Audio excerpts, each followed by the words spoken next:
Please note that this content is for adults only. Viewer discretion advised. If you haven't yet, hit the subscribe, like, and share.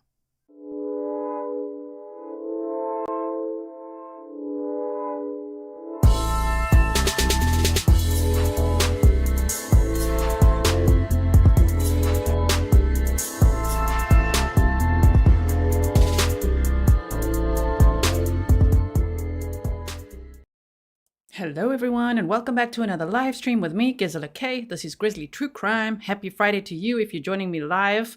And we're going to have a busy day ahead of us. We're going to talk about all these updates now in the Ashley Benefield case. And then we're going to head over to the trial day for the Sean Finnegan trial. So we'll be together for many hours today. Welcome to all my moderators. Thank you so much for everything you do. Welcome to all my patrons, members, subscribers, anyone new here as well. I hope you'll consider subscribing. And then, of course, any locals in chat. In this case, I guess it would be Florida. Now, I hope that you know a little bit about this case because this is kind of just a little update. It's a bit of drama that's happening now after the verdict, okay? Ashley Benefield was found guilty unanimously of manslaughter on July 30th of 2024, and her sentencing date has been set for October 22nd. If you didn't know that, I would highly recommend checking out my community tab, okay? That, you know, like some people don't know where it is. So I know on some TVs or devices you can't see it. You should be able to on a mobile device. There's home, videos, live streams, and there's shorts in there as well, playlists, and then there's the community tab. It says community, right? So on there, I post a lot of updates there. So as soon as they announced that she could face 30 years in prison and her sentencing is set for October 22nd, I did let you know. Now, I don't know if all the events of what we're about to read are going to affect that or not. I don't know if it means that there could be a mistrial, you know, would there be a new, I don't know. I don't know what's going to happen from this, but I would love to hear your opinions as well. And I look forward to reading the live chat replay because, of course, I can't read everything while I'm reading a document unless I had more eyeballs, which I wish I had. Wish I could look there and read to you. Okay, but I'm going to read you these documents and then please leave some comments below as well because I can't wait to read what you guys think about all of this. So first, I want to show you the following. Let me show you a clip of Eva Benfield, Doug Benefield's daughter. Ashley Benefield is accused of shooting Doug Benefield, right? He's the homicide victim in the case. And I feel like people forget that he died, like someone lost their life, right? Okay, so let's have a look at this clip from Doug Benefield's daughter, Eva, which you guys, if you followed the case with me and you've checked out the playlist before, you'll know who she is. Okay, here we go. A little trial update. This morning I was informed that on August 3rd, this was entered into the Manatee County Clerk's office for this case or whatever. Somebody emailed the judge, and I asked if I can post this, but it's very interesting.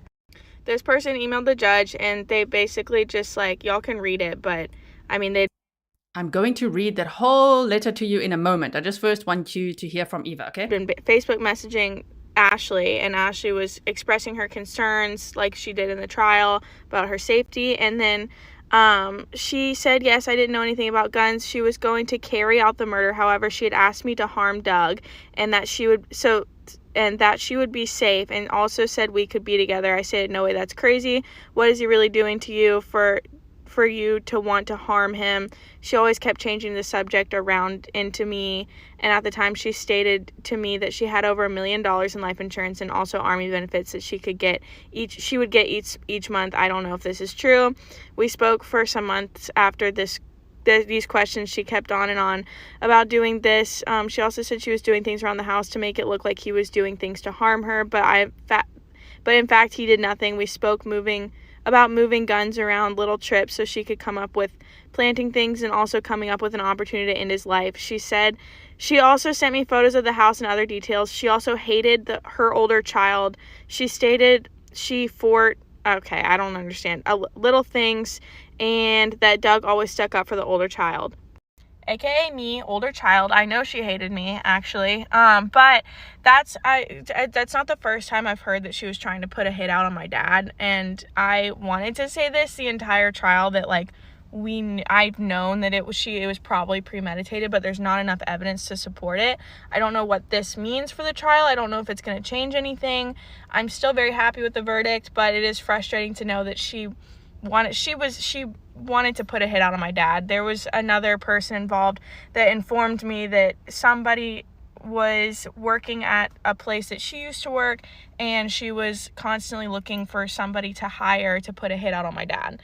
And they told that I was informed of that the day of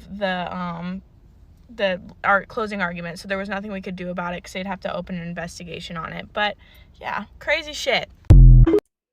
Damn, right? So imagine if if it's true that Ashley Benefield was the whole time connecting with people on Facebook and looking for ways to get rid of Doug. Wow, well, that was not brought into the trial, as we know. Just a quick recap. Ashley Benefield was charged with second-degree murder for shooting her husband, estranged husband, Doug Benefield, on September 27th of 2020. She was arrested on November 4th of 2020. She actually bonded out 2 weeks later, and then she was out ever since. But now that she's been found guilty, okay, they cuffed her immediately. Did you guys remember that? If you don't, it's all on the playlist for you, okay? Playlist is linked. Eva's TikTok is linked. I'll make sure her Ghost Cowboy t-shirts company is also linked if you want to buy some of Eva's t-shirts as well. They're really very cute. I like them a lot. Very creative. Tom and Lauren Fernando King, welcome. So I'm going to put all those links there for you. All right. If you want to check that out again, check out more of her TikTok. She often talks about, her dad and the case and everything like that. So anyway, what was I saying? At the verdict. If you missed it when Ashley Benefield was cuffed, that's when it was. When they found her unanimously guilty of manslaughter, which was the lesser charge rather than second-degree murder. Okay. Then they immediately, it was like Mr. Taylor, the defense attorney, was arguing that can she please, get like a bond for to not go to jail immediately. But she was sent straight there. Oh my goodness. And then we saw a new mugshot as well. Did you guys see that? It's also on the community tab, right? Okay. So now the letter that Eva just read, she just read like a little portion. So I want to make sure that I read the whole thing to you and give you some context as well, just so in case anyone, because someone in chat said, I'm a little lost. Like, what does it mean? Apparently Ashley Benefield was chatting to someone on Facebook, right? So we're going to start with that. Then we're going to look at what Ashley Benefield and her defense attorney are now alleging and why they want a new trial, why they want to have the judge disqualified, all the things. They want to also interview all the jurors now, which I see a lot of you are saying, no, man, not after the fact. How could they do this after the fact? Or how could they say a mistrial after the fact? I don't know. I think that the defense attorney has extreme stamina, as we saw throughout the trial, and he is going to pull out all the stops, which is his job. He was a private attorney, right? To defend his client. And I can only imagine how upset, obviously Ashley is now that she's been sent straight to jail, right? Her family wasn't in the courtroom. There was no goodbye. There was nothing. It was just like, off you go. Like, oh my word. Okay. So Zelza said, no, let's see the photo. Just hold on 1 second. I'll see if I can quickly find it. Then I'm going to read you this. Okay. Just give me 1 second. I'll go to my channel quick and go here because it should be there. And stand by. There's a lot on there that you might be missing out on. So there we go. Okay. I'm bringing it over for you. Hold on. All right. Here we go. There is the mugshot. That is her new mugshot from when she was taken straight to jail. Oh my goodness. Timothy Apple Jackson, thank you so much. Oh my word, that's so sweet. Thank you. Okay. So, new mugshot on July 30th of 2024. After 6.5 hours of deliberation, a 6-person jury found Ashley Benefield guilty of manslaughter, a lesser offense than the second-degree murder charge. When she was arrested in November 2020, she bonded out after 2 weeks in jail. This time, she has no bond, and she potentially faces up to 30 years in prison. Sentencing date has not been set yet. It has now. It's October 22nd. Following the conclusion, this was 2 weeks ago when I posted it. Following the conclusion of the trial, Taylor walked past members of the media outside the judicial center, declining to comment. That's her attorney, right? And so I gave you an article link. I say if you missed the case, here's the playlist. Thinking of Eva, Doug's daughter, Emerson, Doug and Ashley's daughter, and everyone affected by this case. All right. Okay, so that's where that is. Now, let me finish the documents again. Hold on 1 second. So much multitasking here. Here we go. We want to start with this one. Okay. And a quick little resize, and then off we go. So buckle up because it's things escalate. We're going to look at this letter first. So it says notice of filing email comes now the court to give notice that the attached email was received in the court's assigned divisional email account. Dear Judge, my name is Adam. I've been trying to contact you for many, many months. I hope this finds you well. This is referencing or referring to Ashley Benefield murder trial case. I have some details that may help you in the case. I would have come forward soon, but I didn't know the trial was happening or that Ashley had acted out on her plans. In 2018 or 2019, me and Ashley spoke on Facebook and Facebook Messenger, and I had messaged Ashley, and we had had long chats back and forth for many months, getting to know each other. We shared our lives ups and downs. Now, disclaimer, take it with a grain of salt. I don't know if this is true or not. I'm just reading you what has been filed officially in court. Like, it's part of the court record now, okay? And we've seen it. We've seen letters written to, for example, Judge Goal in the Delphi case, right? So if a public person writes a letter to the judge, it's public record. Even if you say, thank you so much for doing a good job or whatever it is. So just take it with a grain of salt, right? Okay. So this letter was sent on August 3rd and the verdict was in on July 30th, just so everyone understands the date and timeline as well. I don't know why this person, it kind of makes me think like, why now? Why not before? It took so long to get to trial. It took so long. I'm not trying to shame the person. I'm just like, I don't know if I trust it fully, but let's just listen because it's quite interesting, okay? So they say, Ash had shared many things with me, and she expressed many times that she was unhappy and that she fears that he, meaning Doug, was going to take her baby away from her and that she will be alone and have nothing. She shared with me that he kept following them and staying in his car watching them. She said she was scared and worried that he may do something to harm her. I said, had she done anything to hurt, had he done anything to hurt Ashley in the past? And she said yes. I didn't know anything about guns or that she was going to carry out the murder. However, she had asked me to harm Doug and that she would be safe. And she also said that we could be together. I stated, no way, that's crazy. What is he really doing to you for you to want to harm him? She always kept changing the subject around onto me. And at the time, she stated to me she had over $1 million in life insurance and also army benefits that she would get each month. I do not know if this is true. Now, that's something we speculated. I don't know if she knew that Doug Benefield's life insurance premiums had lapsed 3 months before he was murdered. So, yeah, Stefan says, and she'll be alone and have nothing. That was her motive. That is what the state speculated as well. So, I worry about the financial motive, of course. Again, this could just be someone, stirring the pot, emailing. I don't know. I don't know why they would do it, why they don't have to do something like this, but you just never know. You just never know. Pernill's like, he said, she said. That summarizes it a little bit. He said, she said, but interesting. If there's any grain of truth to this, it's interesting. They say, we spoke for some months after this question. She kept on and on about doing this. She also said that she was doing things around the house to make it look like he was doing things to harm her. But in fact, he did nothing. We spoke about moving guns around, taking little trips so she could come up with planting things or also coming up with an opportunity to end his life. She also sent me photos of the house and other details. She also hated her older child. Shame. That's Eva. That's why Eva's like, me, hi, I'm the older child. Like, shame, man, I'm my word. Okay. And she stated she fought about little things and that Doug always stuck up for the older child. She was very flirtatious and desperate to maintain contact. However, I didn't want to be a part of this. She kept messaging me and calling me on Facebook. Give us permission to look at the chats between us. Yes. Produce the chats. Where are the receipts, right? So I'm in fear of coming forwards and being involved with her again and being out on national TV, and she scares me a lot. So again, I don't want to show the guy's email address, but this was sent on August 3rd, and the verdict was in on July 30th.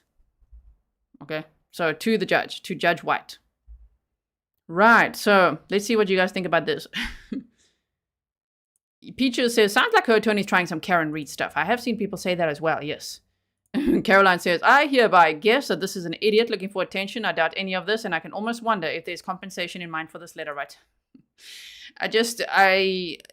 Gut feel. Gut feel? While it sounds fairly plausible that maybe life insurance could have been a motive, maybe Ashley, of course, wanting to keep the baby to herself, sure. But the letter, gut feel? Do we trust it? I don't know. And that doesn't discourage people from coming forward because, again, people say, you see, that's why people don't come forward. No, come forward, write your letters. It's just like, damn, it's like after the fact, like after the verdict. Wow. So to say I've been trying to contact you for many, many months. Well, it's been many, many years to even just get to the trial, right?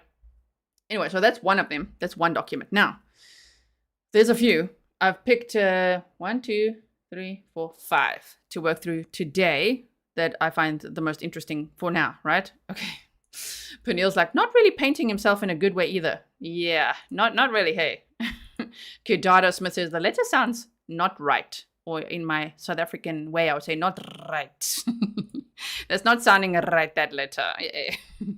So, but anyway, it's on the record now. So it's one of those. Okay, so this one is now filed from the 0809. So the 9th of August, 2024. Today's date is the 16th, okay?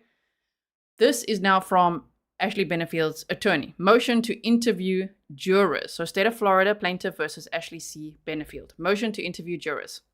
Let me just use my pointer. There we go. Okay. Ashley C. Benefield, by and through undersigned counsel and pursuant to Rule 3.575 of the Florida Rules of Criminal Procedure in conjunction with and as part of her motion for a new trial. There is a motion for a new trial. Hereby moves the court to conduct interviews of the jurors in the instant matter. As grounds in support of the requested relief, Ms. Benefield submits as follows. 1. On July 30th, that's the day the verdict came in, right? So on July 30th of 2024, the jury rendered its verdict. 2. Evidence has come to light indicating that the verdict may be subject to legal challenge due to juror misconduct. This alleged misconduct not only violates the court's explicit instructions, but also infringes upon the defendant's constitutional right to a fair trial and impartial jury and subjects the verdict to a legal challenge. Here we go. Okay, if you've never heard of this before, oh my. Here we go. During jury deliberations, a YouTube user, that hoodie guy, posted comments on the Law and Crime Network's YouTube livestream of the verdict watch. I'm glad they didn't say on Grizzly True Crime's YouTube. No, it wasn't here. Twice now. Remember the Daniel Howard trial when there was Christopher Lurker, as we called him? Yeah, that wasn't with us, okay? It doesn't matter if they're with us or not because it's public live streams, but I'm like, sure, okay. So posted comments on Law and Crime Network's YouTube livestream of the verdict watch. These comments contain real-time information that could only have originated from within the jury room, suggesting a breach of the court's instructions, the sanctity of jury deliberations, jury sequestration, and Ms. Benefield's right to a fair trial. The comments posted on July 30th reveal: A. At 10:20 p.m., 10 minutes before the parties were notified that a verdict had been reached. 10 minutes before. Sorry, I have to read out this one. These freaking YouTubers. Okay, 10:20 p.m., 10 minutes before the parties were notified that a verdict had been reached, that hoodie guy posted a comment stating, verdict incoming. B. At 10:25 p.m., that hoodie guy posted a comment stating, per sources, 5-1 guilty with the man stuck on not guilty or manslaughter. Toby says, did Jesse write this? You mean Jesse Koshevsky? I mean, she could have. Who wrote that letter? You mean the previous letter, right? Okay, so saying the man is stuck on not guilty or manslaughter. At 10:27 p.m., that hoodie guy posted a comment stating, my sister snuck a flip phone in. A flip phone? Okay. D. In 2024. All right, maybe. 10:28 p.m., that hoodie guy posted a comment stating, I am the brother of one of the jurors. She just texted me this. Per sources, 5-1, guilty with a man stuck on not guilty or manslaughter. Okay, they've got exhibits. We're going to look at it. Then at 10:28 p.m., that hoodie guy posted a comment stating, my sister snuck a flip phone in. She texted me 5-1, guilty. Guilty, may compromise on manslaughter. Okay. Let me just see.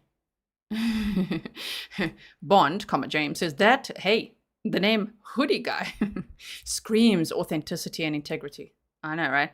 So at 10:30 p.m., a mere 2 minutes after that hoodie guy posted that the jury may compromise on manslaughter, the jury returned a compromise verdict of manslaughter.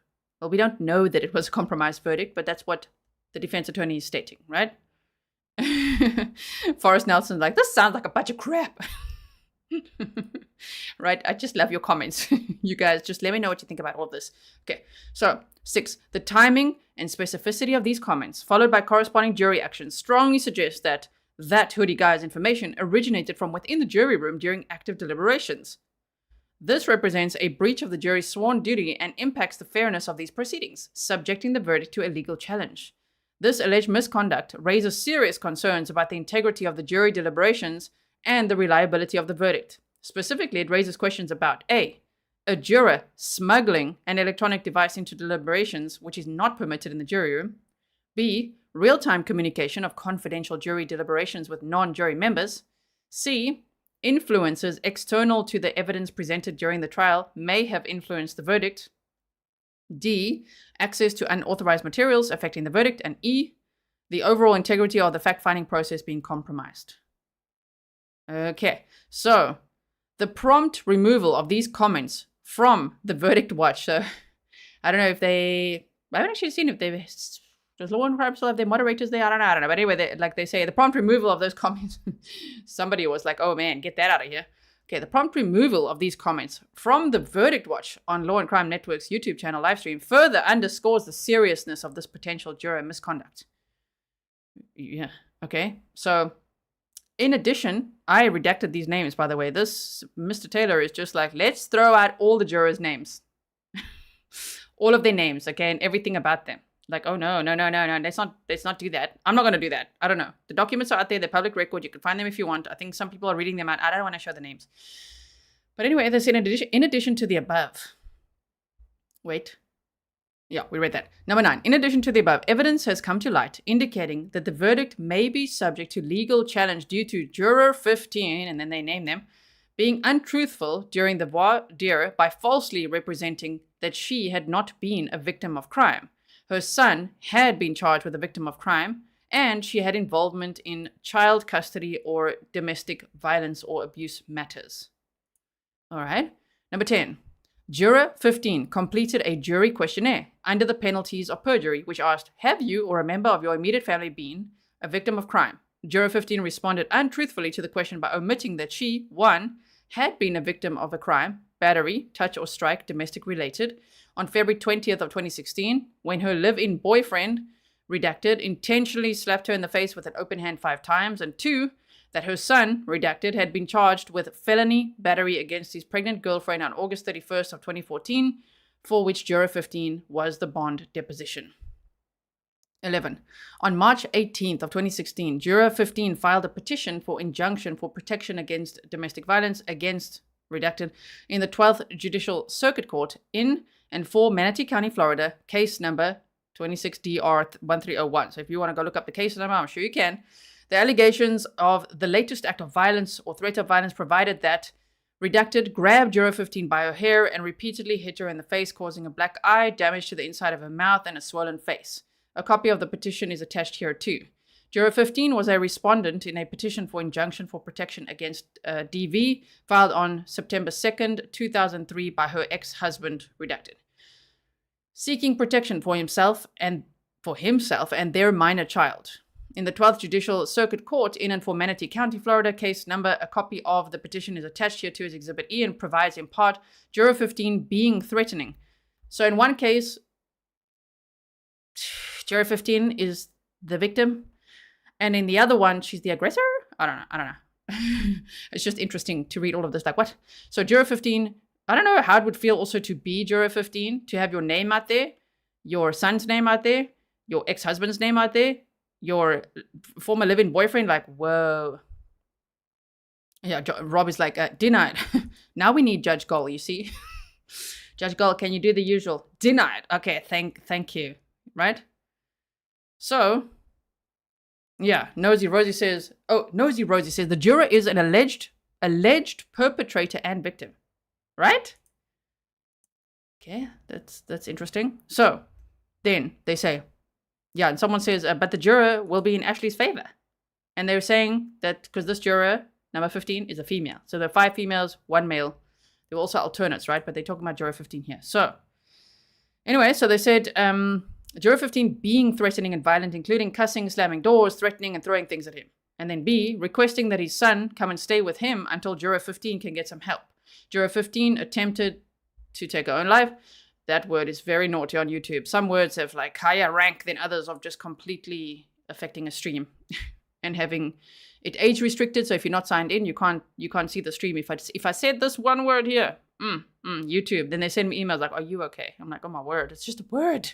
Can we be adults about it?" No, not always on YouTube. Okay, so, and was hospitalized on or about July 18th of 2003. She called and told Redacted that she was going to kill herself. Again, how must the juror 15 feel with all this out now? I know he's trying to protect his client, Mr. Taylor, but damn, this is a lot of information to just like put that out there. That's not nice for juror 15 or safe, right? This is too much, in my opinion, but okay, that sounds very personal. They say constant harassment and threats to his wife and himself. Fear that juror 15 might try to take his son's life along with hers the next time she tries to kill herself. Okay, 13. Juror 15 was also a respondent in another petition for injunction for protection against DV filed on April 23rd of 2004 by her ex-husband, seeking protection on behalf of their minor child in the 12th Judicial Circuit Court in and for Manatee County, Florida. There's a case number. They did actually include all of these reports, by the way. It's part of the exhibits, but I'm not going to show that because there's like, it's just full of all their names, right? So yeah, very rare. 77 says not fair for 15. Right? Okay. Let me just see what I'm missing here quickly. Okay. Wow. So they say it's attached as Exhibit F and provides in part. Juror 15 picked up, now they say his son. So it's his son, her son. Now you're saying his son. Listen, Mr. Taylor, get your documents right. I'm assuming her son. By the arms and slammed him against the wall. The minor child, while visiting Redacted, expressed that he was afraid to go home. A report of child abuse filed with the Bradenton Police Department. Juror 15's boyfriend threatened to hunt them down and kill him. Ongoing investigation by CPS. Then they were seeking custody. The minor child was showing signs of being violent. Juror 15's failure to reveal this information during voir dire amounts to juror misconduct and subjects the verdict to legal challenge, entitling Ms. Benefield to a new trial. I don't think so. In my opinion, I'm not a lawyer. Hey, I'm not a lawyer. From what I'm understanding from this, I'm like, I don't think this entitles Miss Benefield to a new trial. This might, I don't know if it entitles the attorney to any misconduct. All right? I don't know. Can you just say all of this just like that? Oh my goodness. Wow. Yeah, so Kazoo62 says, Juror 15 can't sue because this is all public record. That means anyone can read it. My goodness, it's been made high profile now, though. Isn't that sad? Wow. Okay, so they say, this motion is filed within the 10-day period prescribed by Rule 3575 to address this urgent matter. I'm going to show you the exhibits of that hoodie guy's messages in the chat. The motion is filed with a 10-day period. Given the nature of the alleged misconduct, Ms. Benefield asserts that there is reason to believe that the verdict is subject to legal challenge on multiple grounds, including but not limited to juror misconduct, introduction to extraneous prejudicial information, influences external to the evidence presented during the trial may have influenced the verdict, violation of jury sequestration, violation of the defendant's 6th and 14th Amendment rights. This is really like spaghetti time. Let's throw at the wall. Throw things at the wall, see what sticks. Let's just name all the reasons that she could be entitled to a new trial. All right? Sherry's News says the trial was not about abuse. It was about murder. The defense put emphasis on abuse, so believes he can get her another trial. Yes, it was a murder trial. Right? Exactly. So now he's listed many things. D, violation of jury sequestration. E, violation of the defendant's 6th and 14th Amendment rights. F, jurors potentially receiving evidence outside of the court proceedings to the detriment of the defendant's substantial rights. 17, the integrity of the judicial process and Ms. Benefield's constitutional rights are at stake. This court has both the authority and the responsibility to investigate this matter fully, including granting permission to interview all jurors who served on this case to wit. Oh, now the defense attorney wants to interview all the jurors, and then they named them all. Like all of them, just, okay. Wow. Wherefore, Ms. Benefield respectfully requests the court. It feels a little bit like intimidation to me. You know what I mean? I know it's after the fact. It just feels like, damn. Like you're just going to, I don't know. Tell me if I'm wrong. Is this normal? Like to just like throw out all the jurors' names? Normally they can come forward if they want to or make themselves known publicly if they want to or not. I don't know if it's just like, let's just put all their names in a document for all to see and read. Which is why I redacted it. Stefan said, during the trial, Taylor blamed the victim. After the verdict, Taylor blames the juror. Don't like it. Right? Yes, yeah. Victim blaming. Okay, now what's plan B? That's it. It's the jury's fault. And then also to pick on one of the jurors that may have been through DV herself. Wow. Okay. So they say expeditiously sets a time and place for the interviews to be conducted in the presence of the court and parties, summons the jurors to appear at the time and place set for interview. The way he's talking is as if these interviews are definitely going to happen. Like, hello, I'm ready to interview them. Can they meet me here? Oh my goodness. Yeah. Psycho Kitty says, oh, you redacted. I'm sorry. Yeah, I redacted it. Me, because I'm like so uncomfortable with all the names just being flung out there on the internet, right? Shame. Okay. I feel protective. You guys know I'm very protective. So that's why we Grizzly like the bear. True crime. Right. Okay. So anyway, so they said summons the jury to appear. Summons them to appear. Do they have to? Summons them. You will demand that they be here so that I can interview them. Intimidate them. I mean interview. Sorry, judge. Oh my goodness. Grant any other relief this court deems just and proper under circumstances. Right? Jam Cracker says, and if this was your friend or fam's jury, you would all be screaming for an investigation, in my opinion. Well, if the defendant was accused of murder and was found guilty, damn, okay. But also, I see it the other way. Like, the jurors are just there to do their jury duty. You know? They're not accused of anything. They're innocent people. They're there. They're doing their duty. They put their time in. They listened to the whole case. They deliberated. They came to a unanimous verdict. Why publicly, like, name and shame and it feels like intimidate. I might be wrong again. That's just my opinion, okay? Sarah Season says, you rock, G. Oh, thank you so much. So here is, let's look at the screenshots, which I wonder who took these screenshots because we all saw Mr. Taylor say, I don't do social media, judge. Remember when Mr. Taylor was going after Eva for saying things on TikTok, although Eva was mostly talking about her outfits and just how she felt on the day, not actually any contents of what happened at the trial. And then the judge was like, so is this what did he call it? There was a certain phrase he used. It wasn't a witch hunt, but it was something like that. So you're just basically, I think he's called it like a fishing expedition or something. It's just like a fishing expedition. You're just trying to find out what she posted. You didn't see what Eva posted. He's like, I don't do social media, judge. I was trying to find that clip for you. I can't remember. I'm sure I timestamped it. I just couldn't find it right before this live stream. But that moment cracked me up a little bit because he's like, no, I don't do that. And I've been kind of preoccupied because here I am at the trial. And we were like, okay. So Sunny in Az says, is it Arizona? Like, is it as like Arizona or? Okay, so you said juror misconduct has to be investigated. Yes, of course it does have to be investigated. So let's see what happens from it. Of course, juror misconduct must be investigated. I just think naming them all like that, I don't know. I just feel like, who knows? Also, this is also happening in Alec Murdoch's trial. I think it also happened in the Karen Reid trial. That was mistrial. It's happening in a lot of trials, right? Someone said earlier before I started the live stream in the chat, just like, this seems to be just the playbook now. This is like the next step. Once the verdict is in, that's it. Juror misconduct. Must investigate. But I mean, it should be investigated, especially with the element of social media these days. I do think that adds an interesting little something, right? Let me just see if I'm missing out on any information. Yeah, so Deb V said about the letter that I read at the beginning of the stream. If that information is true, why did it come out after the trial? I'm skeptical. I'm also skeptical. Helen says, someone tell Taylor that doxing is not cool. Right? And Emily said it's completely on brand for Ashley and Mr. Taylor to claim conspiracies or at fault for Ashley's conviction. Ashley lives in her own delusions.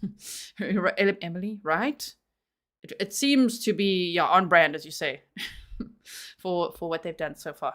And I think it's just like, no, not acceptable. How dare they come back with a guilty verdict? Anyway, let's see. I wonder what the judge will decide and what's going to happen from this. Live chat replay. Okay, here we go. So this is a verdict watch on Law and Crime. And here people are chatting, as you can see. I don't see any Grizzlies there. Sis. Okay, you guys are probably chatting in my chat. But they say, that hoodie guy. Verdict incoming is what they said. Now, the one thing I want to say is this could be true that there could be juror misconduct. Sure, they have to investigate that and make sure.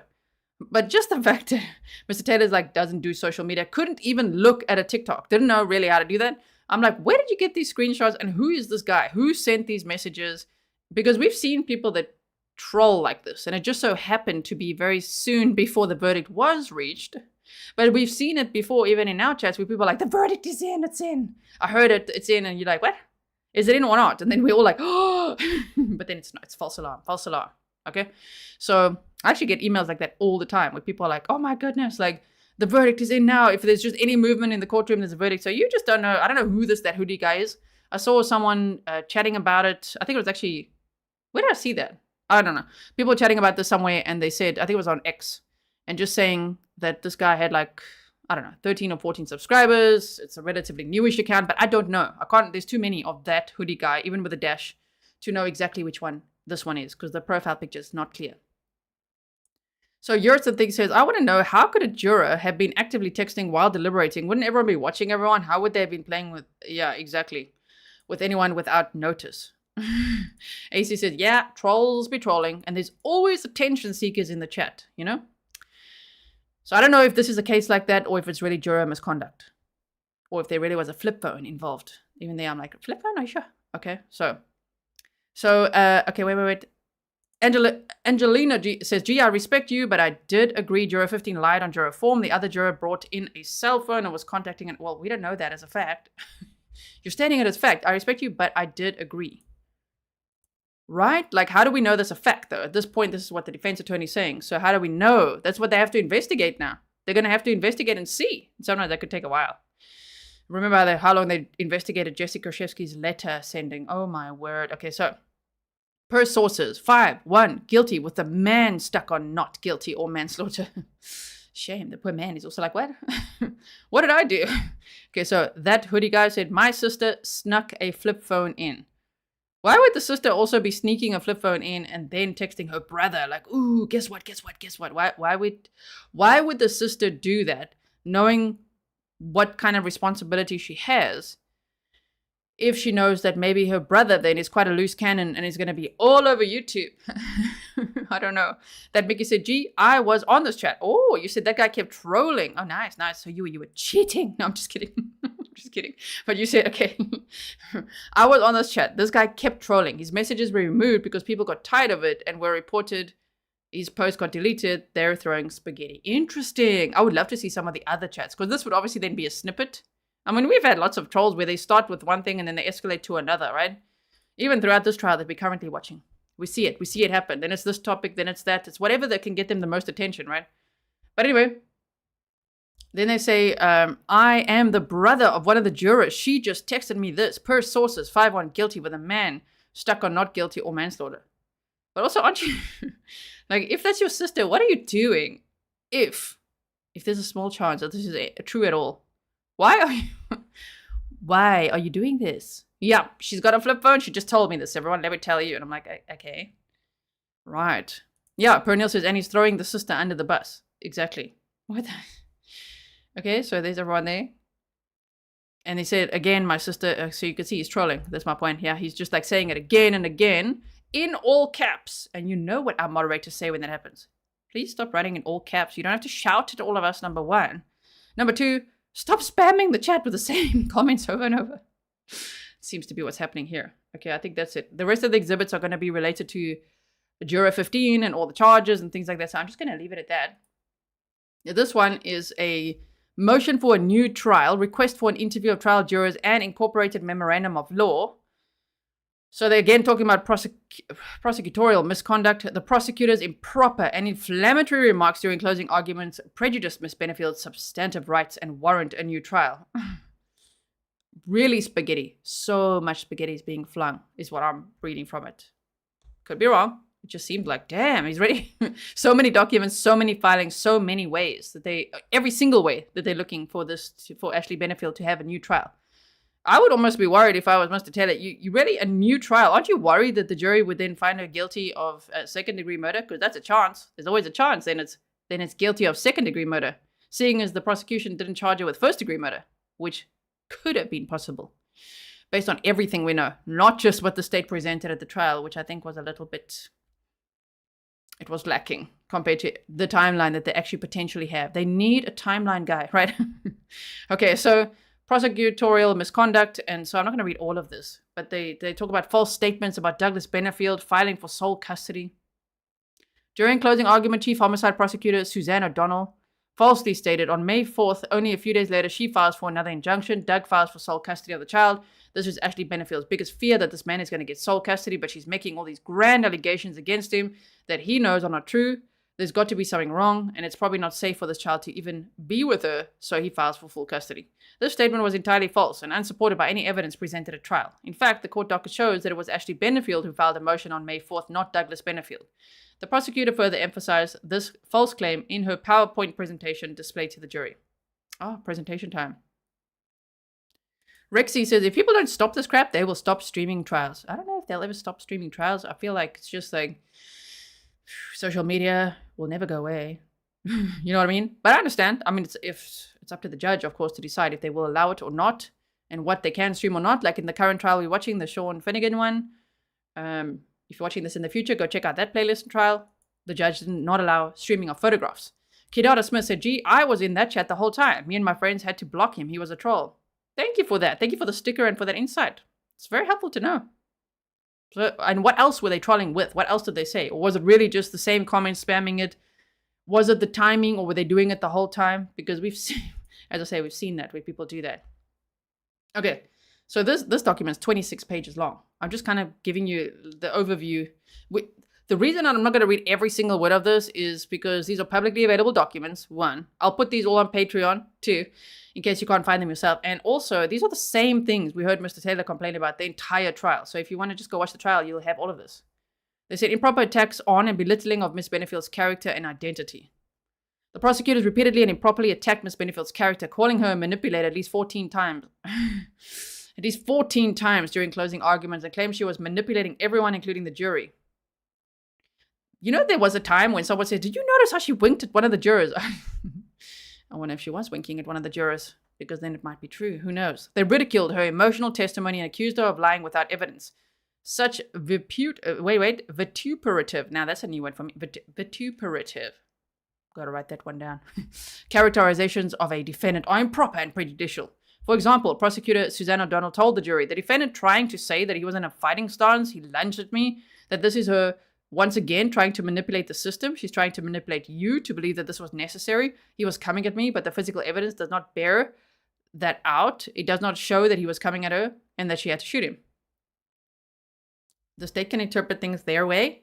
You know what I mean? They could present, they always say closing arguments are not evidence, right? Neither are opening statements. They tell the jury that. So to like nitpick at this, oh my goodness. Oh my word. Is this just a whole document to say that the state did well? Or I think they could have done better, but you know. Anyway, so as you can see, it just goes on and on and on. False claims about the defense expert testimony, all sorts of things, right? Let's see this one. This one now is the affidavit of Ashley Benefield in support of a motion to disqualify the court judge, Stephen M. White. So, oh no. Now, they want to disqualify the judge again? Can you imagine the judge? We love the judge, right? Yeah. He was quite snarky. And he was so fair. He was like, you could just tell, like, phew, he's just as snarky as you might feel. He was so professional. He was so kind. He was balanced to both sides from what I could see. And here, they want to disqualify him again. And I'm like, again, they already tried to do that before the trial and all of that, right? Okay, so they say, the affidavit of Ashley Benefield in support of motion to disqualify the circuit court judge Stephen M. White. I am the accused. This is now from Ashley Benefield, right? Okay. So, I am the accused in the above referenced matter, and based upon specific incidents detailed in the instant motion to disqualify. Listen, you're instantly fired. Ashley's like, you're fired. Listen, judge, you're fired. Sure. Okay, I was going to make a joke, but I'm not going to right now. I'm not going to. There's not a joking matter. I was just going to say something about the you're fired and no association to that. But let's not get political at all. That Mickey said, gee, you were saying those things every hour or so. People even got upset with him. You weren't streaming, so I saw the chat on Jury Watch. You were cheating. I'm still just kidding. You said, glad to see I wasn't the only one. No, don't worry. People, I'm there. I'm lurking all the time. You know, I'm always checking there, chatting a little bit. Sometimes I say hi, sometimes I don't. I'm just checking out what are people saying over there. Especially when it's verdict watch, especially when we don't know when is the verdict coming in, what's going to happen. So I didn't see those chats though. So it's very interesting to hear from people who did, right? Stefan says, Taylor's filings are a vituperative attack. Knitting with Betty says, no, the judge was amazing. I know, right? Okay, so I'm going to read this now of the whole you're fired, right? Okay, one more before I read it. Hypnotizer Lobster says, my opinion is that Mr. Taylor is emotionally invested and cannot handle this outcome. He's doing whatever it takes because he believes 100% that Ashley Benefield is not guilty. Could be. So she says, he also filed one, State of Florida versus Ashley Benefield, and he said, I, her attorney, and it's the exact same wording, so I thought it would be more interesting to read it as, her. She says, I am the accused in the above referenced matter, and based upon specific incidents detailed in the instant motion to disqualify, I believe I cannot and will not receive fair treatment at any subsequent hearing and or sentencing before the Honorable Stephen M. White. Specifically on July 22nd, 2024, my attorney requested Judge White voluntarily recuse himself right before the trial started.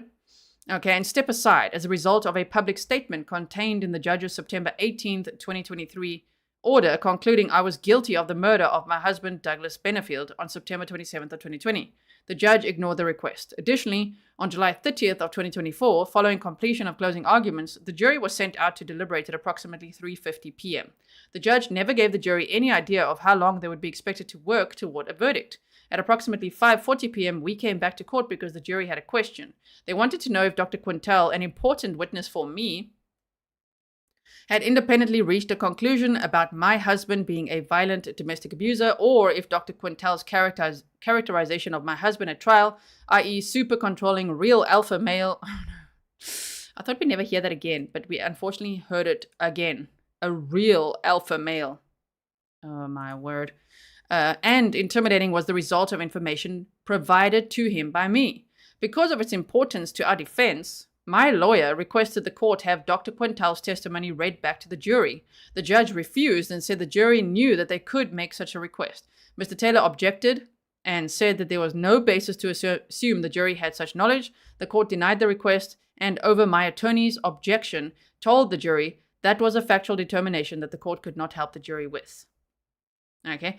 Kidara Smith said, gee, yes, he kept saying different things, and yes, he just kept trolling and trolling and trolling. Everybody kept blocking him. He was just talking trash. Oh, my word. Again, I refer back to that moment where Mr. Taylor's like, I don't do social media, Judge. And yet here we are. We've got a snippet of what happened on social media with no context. Peaches says, it wasn't active when I jumped in the law and crime chat. Otherwise, I would have been here. Yeah. Okay, so thank you. So then they say, at approximately 9:45 p.m., over 12 hours following the jury's arrival at court to begin the trial, the jury issued a note to say that they were deadlocked. The state thought that the judge should demand a resolution. My lawyer objected, saying they had been deliberating for less than 6 hours on a second-degree murder charge. Mr. Taylor also asked the judge to send the jury home for the evening so they could rest and return the following day ready to work. Instead, the court sent the jury out to determine if they wanted to continue working or return in the morning. I felt the court, for no apparent reason, was forcing the jury to reach a verdict, which came quickly after they said they wanted to keep working. Am I being gaslit here? Did we watch the same trial? Because I remember them coming out and saying, ooh, the jury's deadlocked. And then they looked at the attorneys and it was Mr. Taylor that said, send them back in and they can keep working. Remember? And we were like, oh, okay. So rather than a hung jury, Mr. Taylor said, tell them to keep working. But now this is a very different story at point 5 here. Again, if I'm wrong, please tell me. I just need a sip of water. Hold on one second.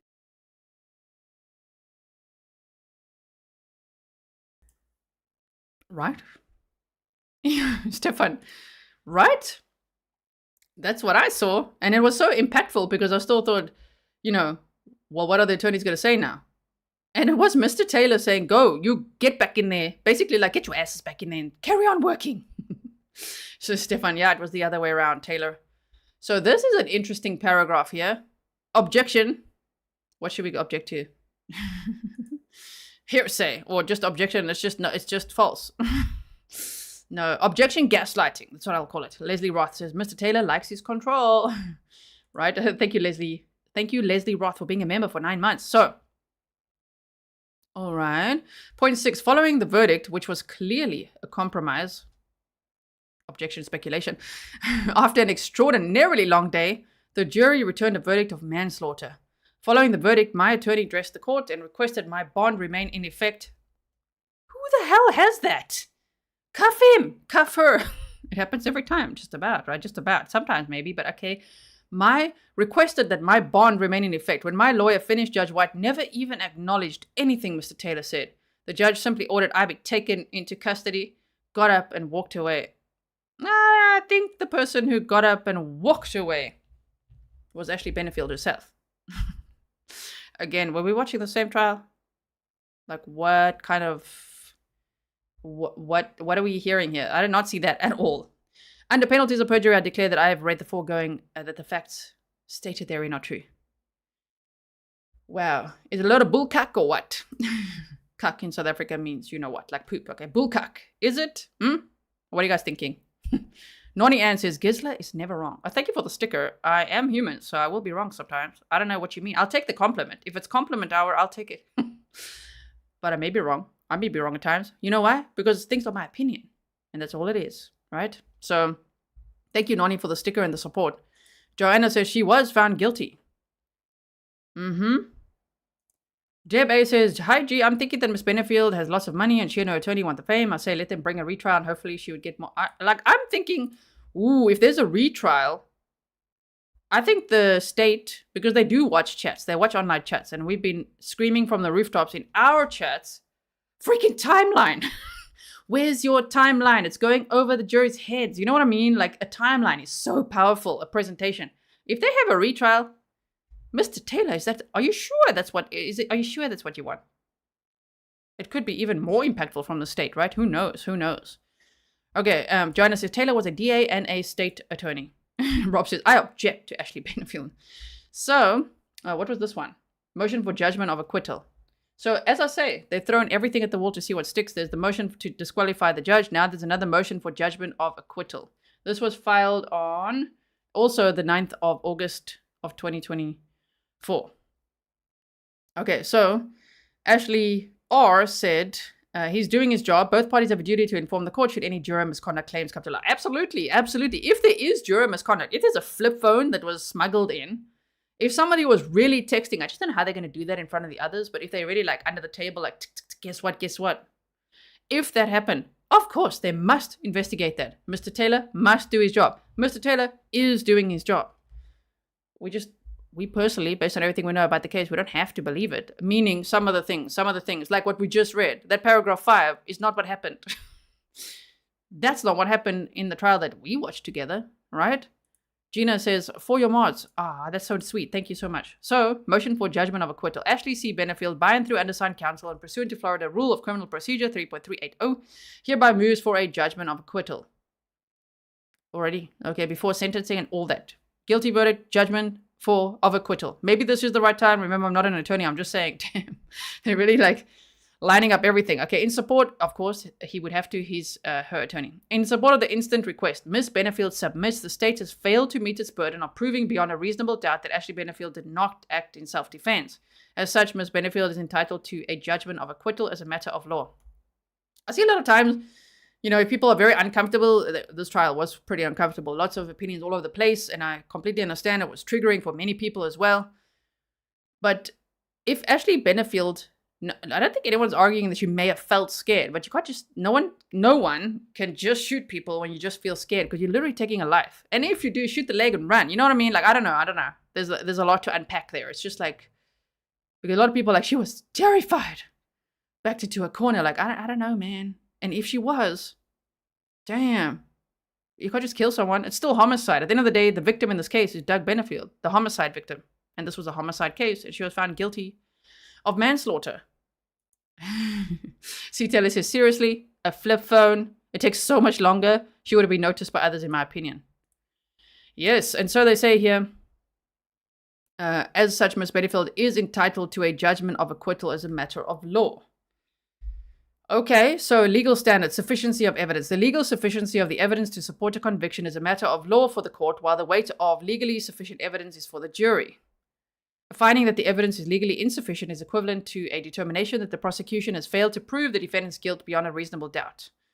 Self-defense and burden of proof. That's B. While the question of whether a homicide was committed in justifiable self-defense is ordinarily a question for the jury, courts have not hesitated to reverse jury convictions and discharge the wrongfully convicted when the state fails to carry its burden of proof or when the state's evidence clearly shows that a homicide was committed in self-defense. Crucially, the state bears the burden of proving guilt beyond a reasonable doubt, which includes proving beyond a reasonable doubt that the defendant did not act in self-defense. Okay, and they talk about uncontradicted evidence, judgment of acquittal. I mean, it's long. This is, again, 20 pages long. I don't want to go through all of this. I will, as I say, I'll post this on Patreon. I'll make a public post so you don't have to, sign up or be a paid member on Patreon. I'll just post them. I'll make a separate post and just put the documents there so that you can read them for yourself if you want to read through all of this, which is important stuff. I understand that. It's important, and I'm sure the judge will look at it. And let's see what the judge says. If the judge rules on this and said deny, I'll just make a YouTube community tab post or a YouTube short or something like that. If, of course, there's a whole hearing and maybe they stream it or something, I don't know, then, of course, maybe we could watch that together, depending if there are going to be cameras for that or not. Sometimes they won't be. Okay. Let me just see. Jurors and things says, I don't know if you watched any other content where they were discussing this trial, but panels with men were sickening. They were all sucked in. They were all sucked in. What does that mean? Okay, it was appalling.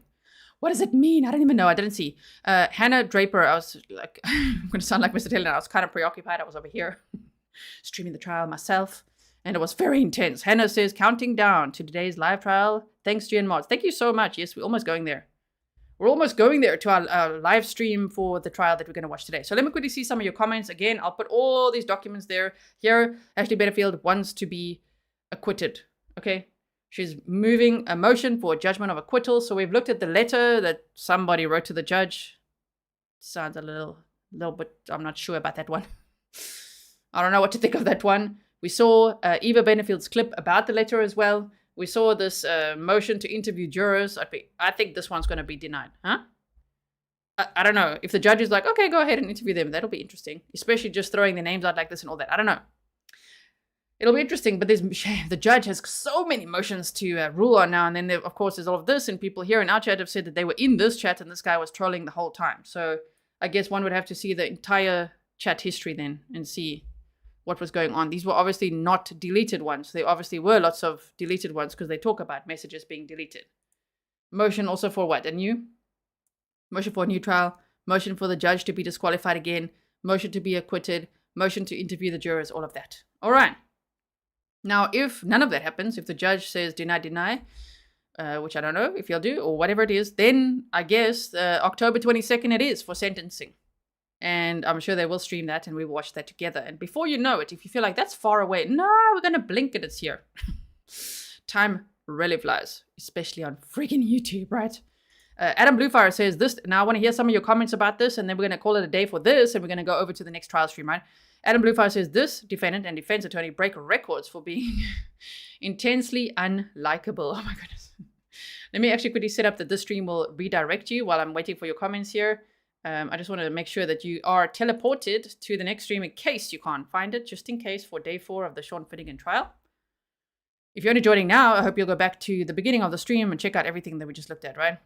Okay, so Barbara Jean says his name wasn't disclosed. Whose name? Oh, we talk about Juror 15. The names of all jurors were completely just out there. All the jurors were named. Juror 15 was named. Juror 15's son was named. Juror 15's ex-boyfriend and ex-husband were named. Case numbers, everything. So that was quite something, right? Okay. Scott H says, thanks, G. You're the best document reader. Oh, thank you so much. Is it? Oh, thank you so much. Roberta Robinson said she thinks she's above the law. Leo's mommy says, what about sanctions for the defense attorney? I won't be surprised if that could be a possibility. Could that be a probable outcome? I don't know. That'll be interesting. Imagine if that all happens at sentencing. Wow. Who knows? Okay, so My Shelley says all the juror would have to do is call someone, have them listen to them deliberate, that person takes notes. Voila. Yeah, it's not the smartest plan if it is a flip phone smuggled in. Or it doesn't sound right. It doesn't sound right. Okay, Marlo says, Mama Bear G always there to protect. Absolutely. Patcher says, such a travesty exposing juror names. All of them. And when they're like going after Juror 15 so much to that extent, even talking about their mental health and that they wanted to end their own life. What? Don't put that all out there. Oh my word, shame. I hope they're okay. I hope they know this is a safe space over here, okay? If Juror 15 is watching, this is a safe space to chat with us. Oh my goodness. I keep all my sources anonymous and I would never put people's names out just like that. Oh my goodness.